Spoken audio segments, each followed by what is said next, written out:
महाप्रलय का समय समीप है।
पृथ्वी का अंत हो रहा है प्रिय।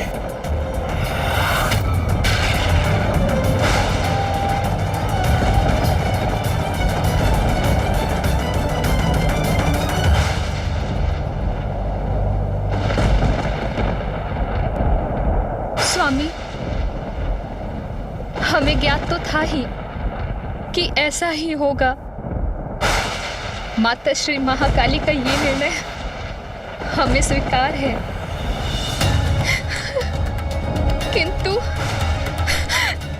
किंतु मुझे मात्र एक ही दुख है कि कुछ अंतराल के लिए हमें एक दूसरे से विलग होना हो। किंतु स्वामी,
होता है महाप्रलय, सब कुछ नष्ट कर देती हूं मैं।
बोल, महातांडव कर, महाप्रलय कर, संपूर्ण संसार का, समस्त प्राणी जनों का, देवताओं का, ब्रह्मदेव का, नारायण का, ग्रह नक्षत्रों, तारों और सूर्य का, सभी का नाश कर समस्त संसार को शून्य में परिवर्तित कर देते हैं।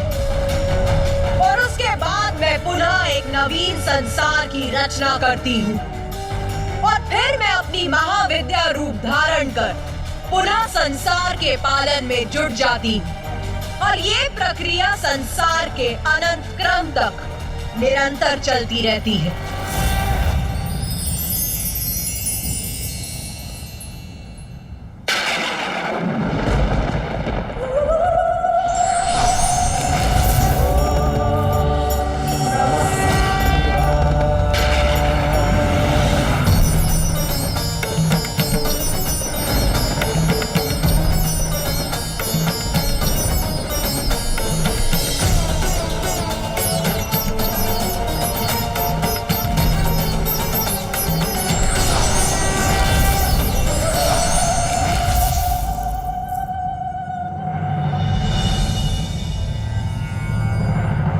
माता, आपकी ही अनोखी लीला आपके ही श्रीमुख से सुनकर हम कृतार्थ हुए। आपने अपनी 10 महाविद्या स्वरूपों का वर्णन किया और मैंने आपसे अनेक प्रश्न पूछे। उसके लिए मुझे क्षमा कीजिए माता, किंतु जो भी आपकी लीला का साक्षी बना वो धन्य हुआ माता। और अब ऋषि मार्कंडे आपके स्वरूपों की महिमा विस्तार से लिखेंगे। जब माँ में परिवर्तन आने लगा तब मैं बहुत चिंतित हुआ था।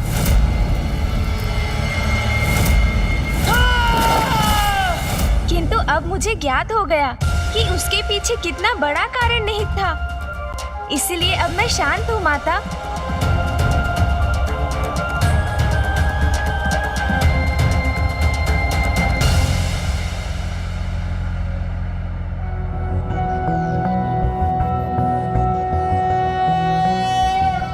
रक्ताब्धिपोतारुण पद्म संस्थानां पाशांकुशेष्वासशरासि बाणं शूलं कपालं ददतिं कराब्जै रक्तां त्रिनेत्रां प्रणमामि देवी।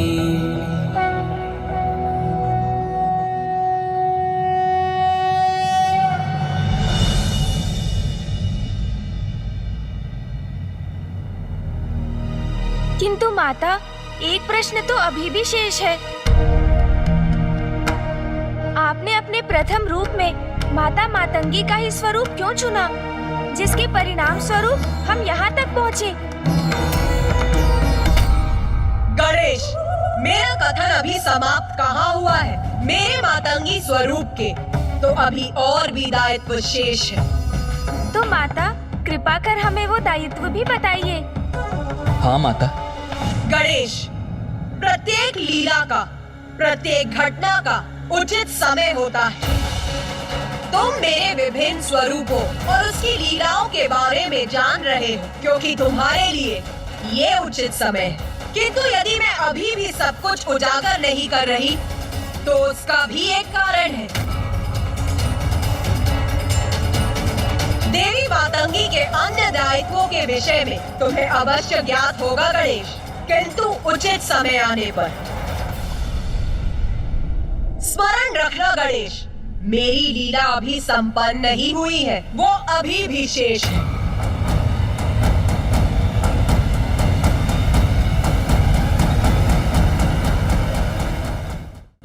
माता, आपके श्री मुख से दिव्य, रोचक और मनमोहक लीलाओं के वर्णन का श्रवण तो हमारा परम सौभाग्य है। हम सभी की तो यही इच्छा है कि आप हमें इसी प्रकार अपनी कथा सुनाकर हमें कृतार्थ करती रहें और हमें सदैव ये आनंद प्राप्त होता रहे। सत्य है, माँ की कथा तो अपार आनंद का स्रोत है। तो सुनो पुत्र, मैं ही अपनी महाविद्या स्वरूपों को धारण कर अपनी लीला से संसार का सृजन, पालन और संहार करती हूँ। ये तो तुम्हें ज्ञात हो ही गया होगा। और ये भी सत्य है कि मेरे भिन्न स्वरूपों के रहस्य और कथा जानने हेतु आप सभी यहाँ एकत्रित हैं। मैंने ही पुत्र मार्कंडे को मार्कंडे पुराण की रचना हेतु यहाँ बुलाया है और मेरी ही इच्छा से ऋषि दुर्वासा का कैलाश पर आगमन हुआ ताकि उनका क्रोध मेरे मातंगी रूप के प्रकट होने का कारण बने। अपने भक्तों के प्रति आपका यह कैसा अनुचित व्यवहार है महादेव? यदि ऐसा है तो आप किसी निर्जन स्थान पर वास क्यों नहीं करते जहां निर्विघ्न आप एक दूसरे में रमे रह सके? माता, मैंने अपने क्रोध के अतिरेक में आपको और महादेव कितने कठोर वचन कह डाले जिसकी ग्लानि मुझे सदैव रहेगी। माता, मैं आपसे पुनः क्षमा मांगता हूँ। हमें क्षमा कर दीजिए माता, क्षमा कर दीजिए। किंतु ऋषिवर, आपका ये कथन कि आपका क्रोध सदैव संसार की भलाई का कारण बनता है सर्वथा सत्य था और इस बार भी ऐसा ही हुआ।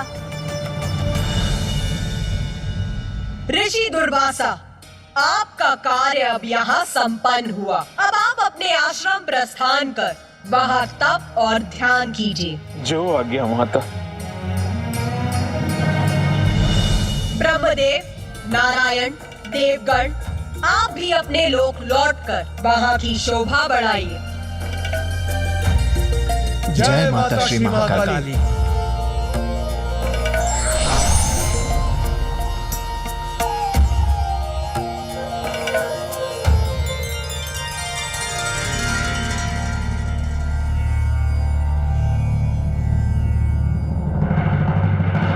गणेश, मुझे ज्ञात है तुम्हारे हृदय में अभी भी प्रश्न शेष है।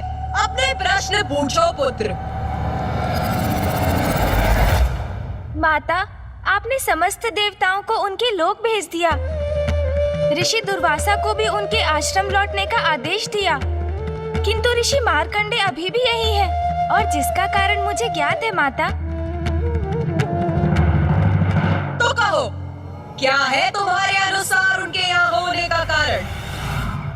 माता, मार्कंडे पुराण की रचना के लिए तो उन्हें आपकी संपूर्ण लीला ज्ञात करनी होगी ना? तो अभी आपका ये रहस्य उजागर करना तो शेष ही है कि आपने सर्वप्रथम देवी मातंगी रूप क्यों धारण किया। गणेश जी का कथन सर्वथा उचित है। मुझमें माता की लीला के इस रहस्य को लेकर जिज्ञासा अभी भी शेष है। माता, आपने अभी तक हमें ये भी नहीं बताया कि आपको देवी मातंगी और पिताश्री को मातंग रूप क्यों धारण करना पड़ा, और फिर देवी मातंगी से माँ कौशिकी और स्वयं आप श्री महाकाली का आविर्भाव भी तो हुआ। हाँ माता, अवश्य इसके पीछे भी कोई ना कोई बड़ा कारण होगा, क्योंकि आपकी प्रत्येक लीला के पीछे कोई ना कोई महान उद्देश्य अवश्य होता है। पुत्र गणेश, पुत्र कार्तिकेय, तुम दोनों के प्रश्न तो अनंत हैं।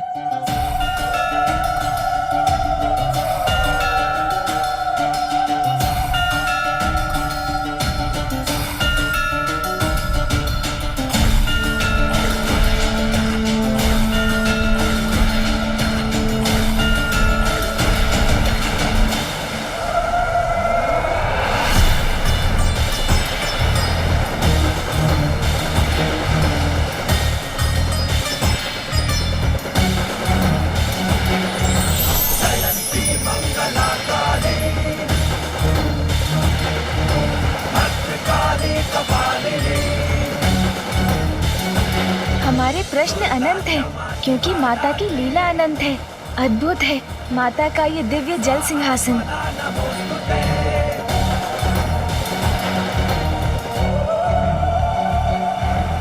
पुत्र गणेश, यहाँ आओ, मेरे निकट आओ पुत्र। जी माता।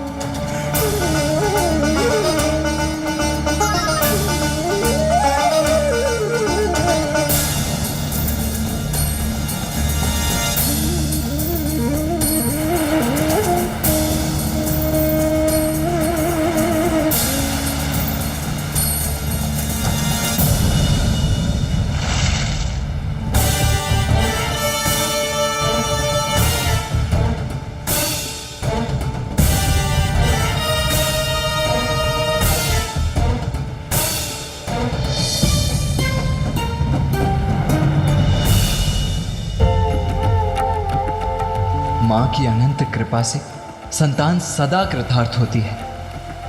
धन्य है श्री महाकाली, धन्य है माता। पुत्र, माँ,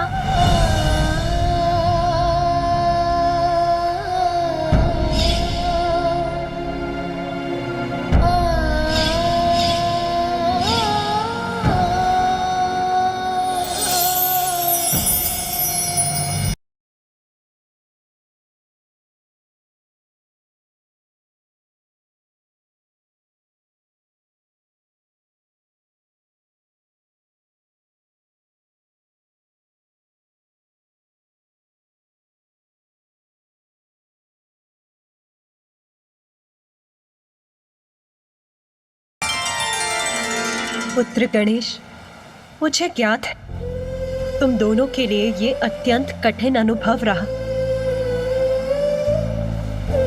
किंतु अपने पुत्रों से दूर रहना तो मेरे लिए भी कष्टप्रद है।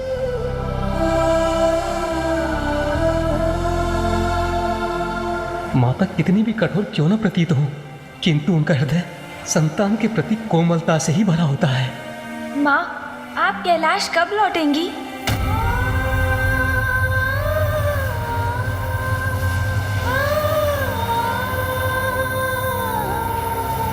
पुत्र गणेश, मैं तुम्हें तुम्हारे इस प्रश्न का उत्तर ज्ञात करने की शक्ति प्रदान करती। ये क्या कह रही है माँ? तो क्या वो अभी कैलाश नहीं लौटेंगी? तुम्हारे सभी शेष प्रश्नों के उत्तर मेरे इस स्पर्श में निहित है पुत्र। पुत्र गणेश, तुम अपने नेत्र बंद करो।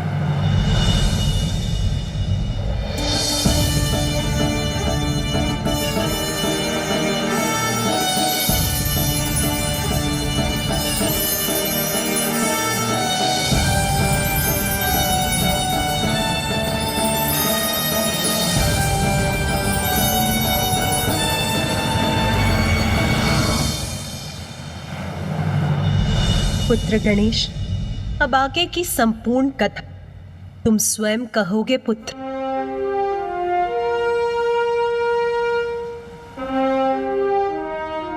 आगे की कथा का समस्त ज्ञान मैंने तुम्हें प्रदान किया पुत्र।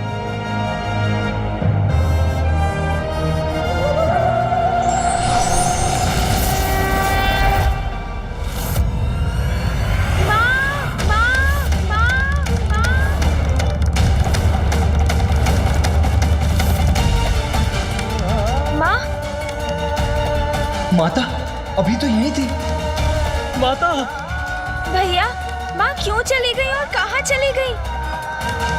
माँ के इस प्रकार लुप्त होने के पीछे क्या उद्देश्य है भैया?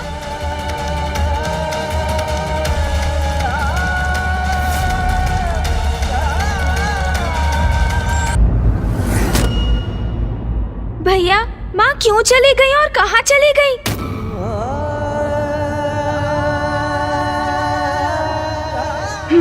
पिताश्री, कदाचित माँ लौटकर पिताश्री के निकट शमशान चली गई हैं। हमें यथाशीघ्र वहाँ पहुँचना चाहिए। उचित कहते हो गणेश, चलो।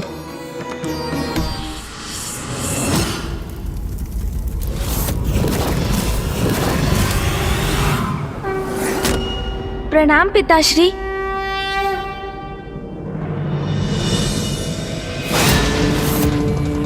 पिताश्री,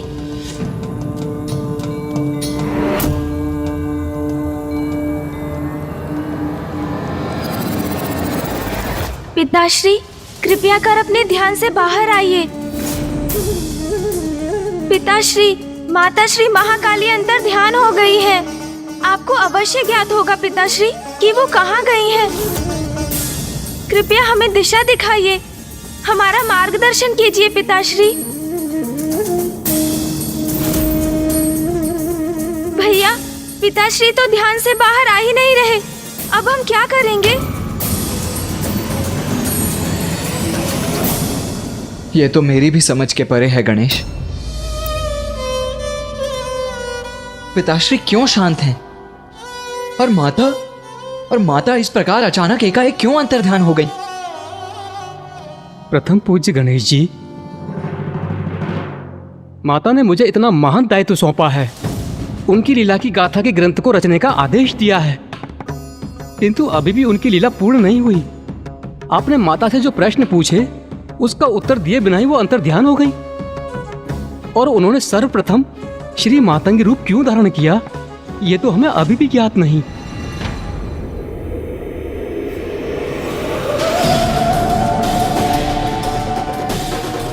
पुत्र गणेश, अब आगे की संपूर्ण कथा तुम स्वयं कहोगे पुत्र। गणेश, माता ने तुम्हें शक्ति प्रदान की है ना कि तुम आगे की कथा ज्ञात कर सकोगे और कहोगे। तो हमें बताओ गणेश कि ये सब क्या और क्यों हो रहा है। माता ने मुझ पर दायित्व सौंपा अवश्य है भैया, किंतु मुझे आगे क्या करना है ये बताए बिना ही माँ अंतर ध्यान हो गई और पिताश्री भी अपने ध्यान में लीन है, इसलिए कदाचित अब हमें किसी संकेत की प्रतीक्षा करनी होगी। ये भस्म और इसमें ये गति कैसी?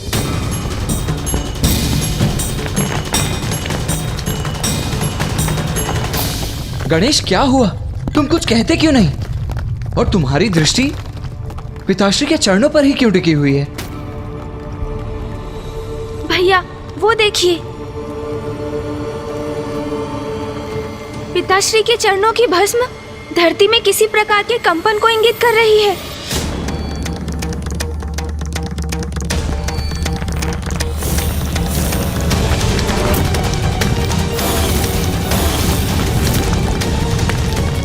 मुझे ज्ञात करना होगा कि ये कंपन कैसे हो रहा है।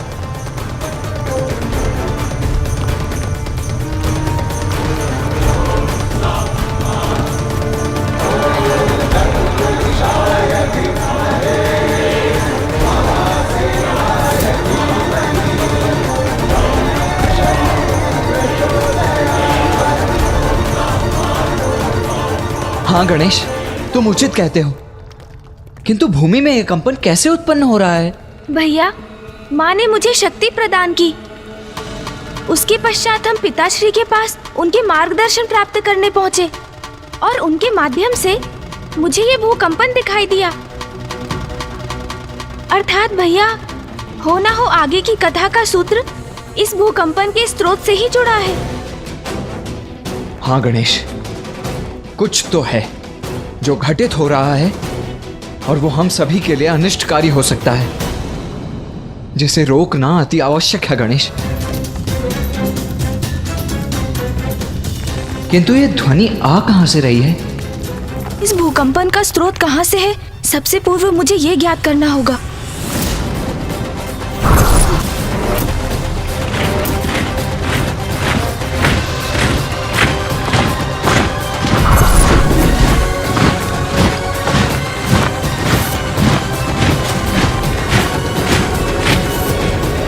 भैया, आप उचित कहते हैं, कुछ बहुत बड़ा घटित हो रहा है, हमें शीघ्र वहां पहुंचना चाहिए। भैया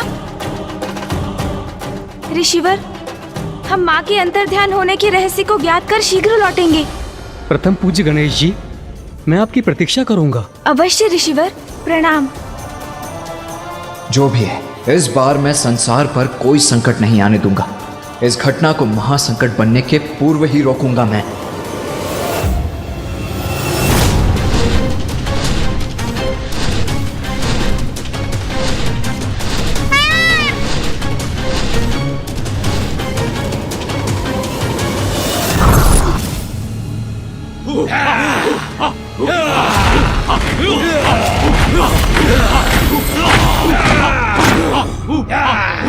भैया, ये ध्वनि इसी मार्ग से आ रही है, हम उचित मार्ग पर अग्रसर हैं।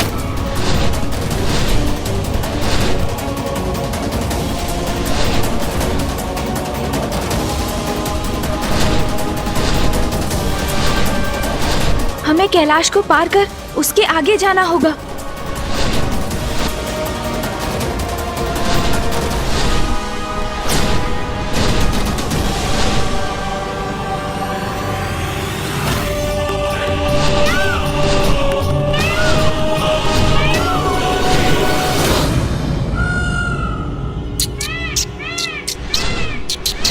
वायु में नमी बढ़ रही है, इसका अर्थ सागर समीप है, जिसका मुझे भय है।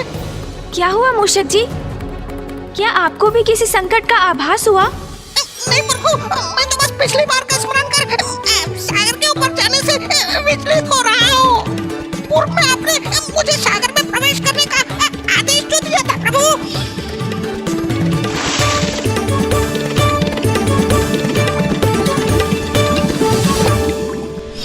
चिंता मत कीजिए मूषक जी, इस बार ऐसा कुछ नहीं होगा। हमें वायु मार्ग से ही आगे बढ़ना है। उचित है प्रभु। गणेश, ये शीघ्रता करने का समय है, तो तुम अपनी गति धीमी क्यों कर रहे हो? भैया, गति मैंने नहीं, मूषक जी ने घटाई है। सागर को देखकर उन्हें आशंका हो रही है कि कहीं मैं उन्हें पुनः जल में उतरने का आदेश ना दे दूं। और कदाचित वो थोड़े थक भी रहे हैं भैया।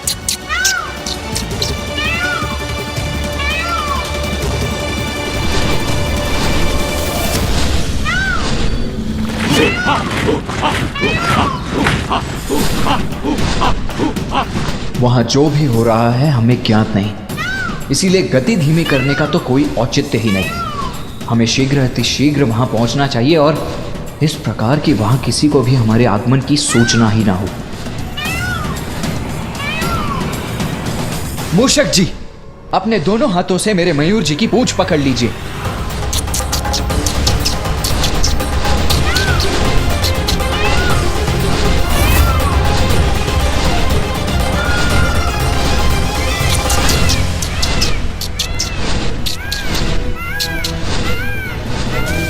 उचित है, इसी प्रकार थाम कर रखिए।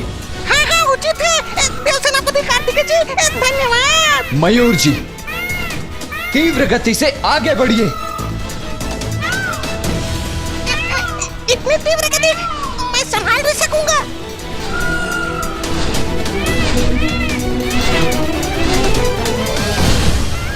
आपने उचित उपाय किया है भैया। अब हम शीघ्र उस कंपन और ध्वनि के स्रोत तक पहुंच जाएंगे। अब ऊपर चलिए मयूर जी।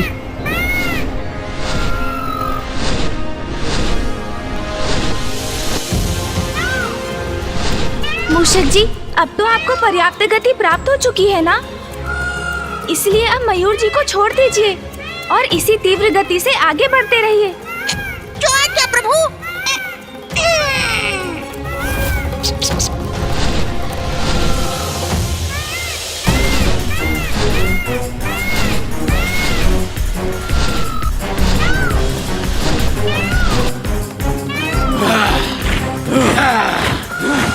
भैया, वो देखिए वहाँ। उचित कहते हो गणेश, कदाचित उस भूकंपन का स्रोत यही स्थान है।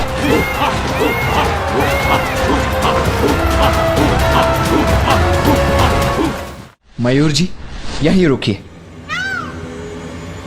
रुकिए मूषक जी।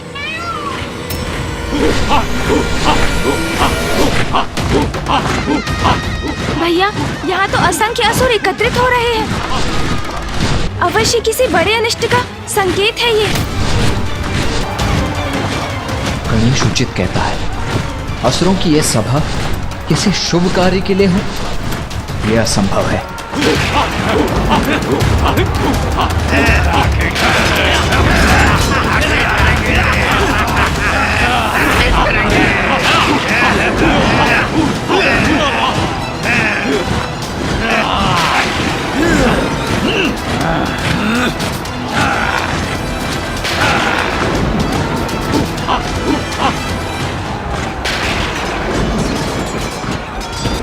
भैया, इतनी भारी संख्या में इन असुरों का यहाँ होना इनकी किसी अनिष्टकारी योजना का ही संकेत है।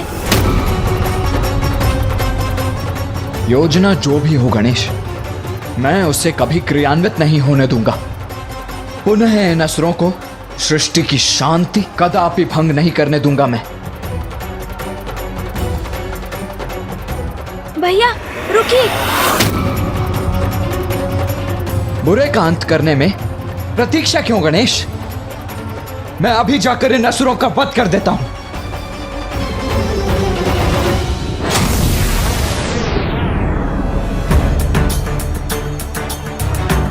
रुकिए भैया,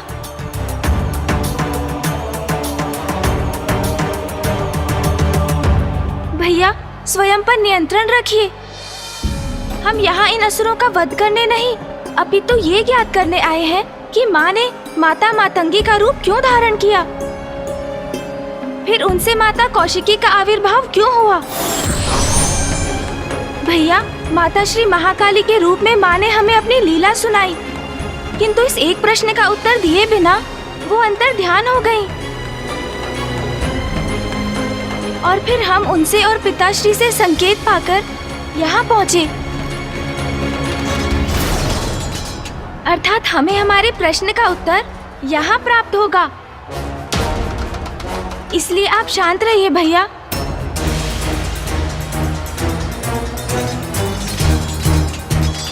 किंतु गणेश, वहां भीतर हो क्या रहा है ये जानने हेतु हम भीतर जाएं भी तो कैसे? यदि हम अपने सामान्य रूप में वहां गए तो इन असुरों की दृष्टि हम पर अवश्य पड़ेगी ही पड़ेगी। तो क्या करें हम? अब क्या भिन्न रूप धारण कर कर भीतर जाएं? भिन्न रूप? ये उचित कहा है आपने भैया। गणेश, तुमने कोई सुझाव नहीं दिया?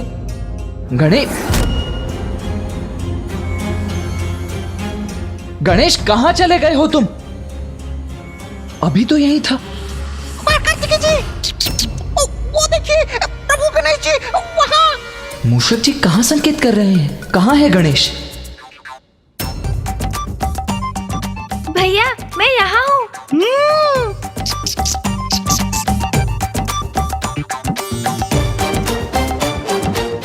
गणेश, ये क्या कर लिया तुमने? क्यों भैया, मेरी युक्ति उचित नहीं लगी आपको? हम सूक्ष्म रूप धारण कर भीतर जा सकते हैं और वहाँ क्या हो रहा है ये भली भांति ज्ञात कर सकते हैं।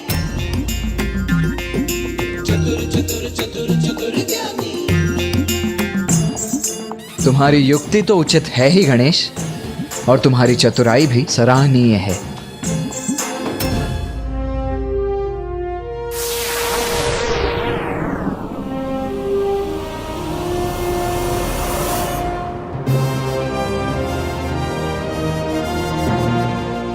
देखा भैया, अब हमें कोई नहीं देख सकेगा।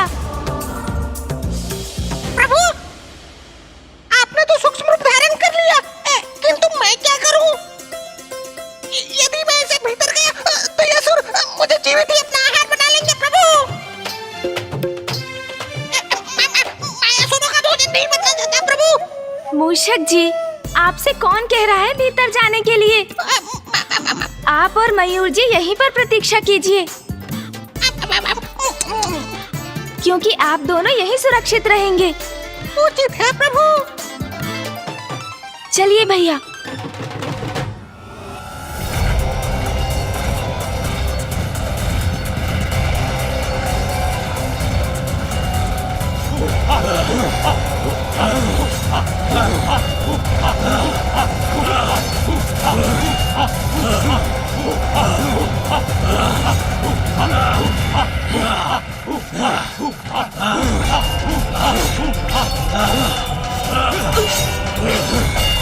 गणेश, मेरे निकट ही रहना।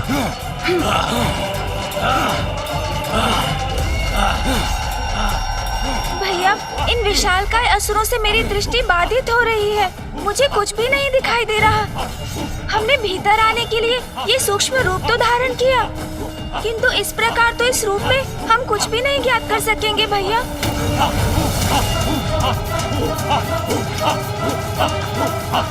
हाँ गणेश, हमें आगे बढ़कर किसी ऊंचे स्थान पर स्थित होकर देखना चाहिए कि ये असुर यहाँ क्यों एकत्रित हुए हैं। हाँ भैया, यही उचित होगा। चलो गणेश।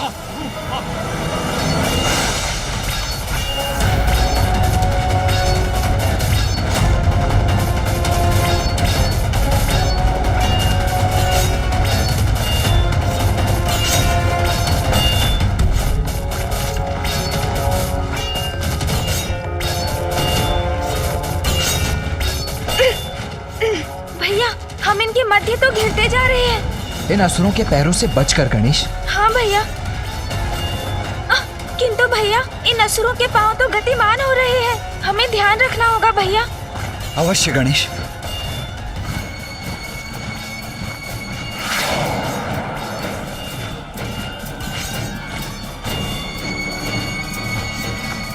ये कैसी ध्वनि थी?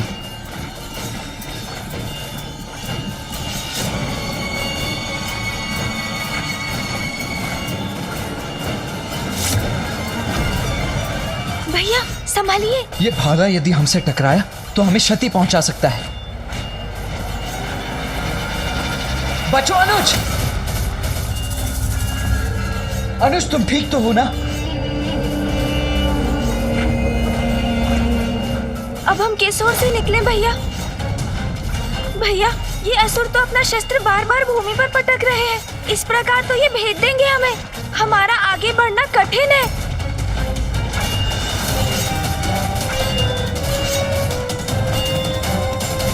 जो भी हो गणेश, हमें आगे तो बढ़ना ही होगा, किंतु सावधानी से आगे बढ़ो। भैया ध्यान से।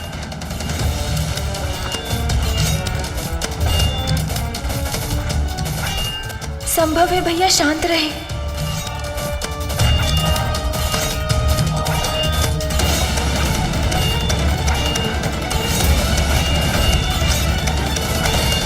क्या हुआ भैया?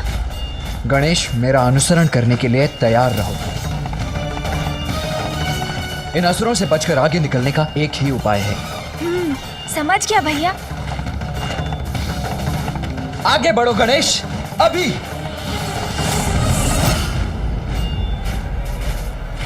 मैं भी आपके पीछे आ रहा हूँ भैया।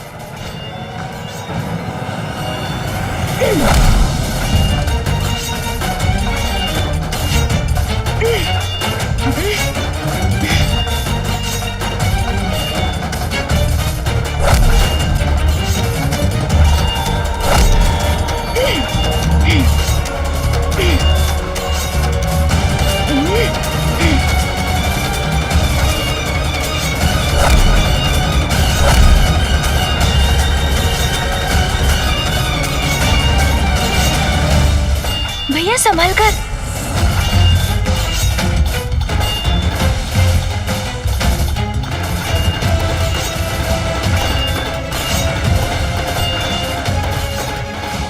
भैया हमारा संदेह उचित था। इन भांति भांति के असंख्य असुरों की ये सभा अवश्य किसी बड़ी भावी अनिष्टकारी घटना का संकेत है। हाँ गणेश, किंतु यहाँ से भी कुछ स्पष्ट नहीं हो रहा है।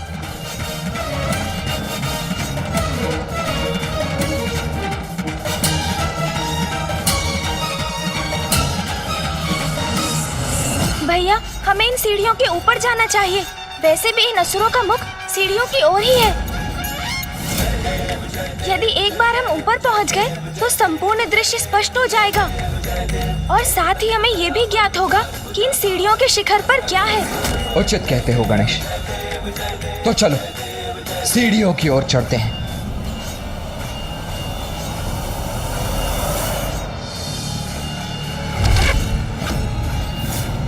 सावधान भैया।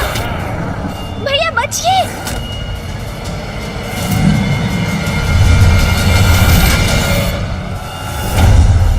भैया बचिए। हमारे मार्ग में बाधा कैसे बन सकते हैं? इसे तो मैं एक ही बार में काल के गाल तक पहुंचा दूंगा।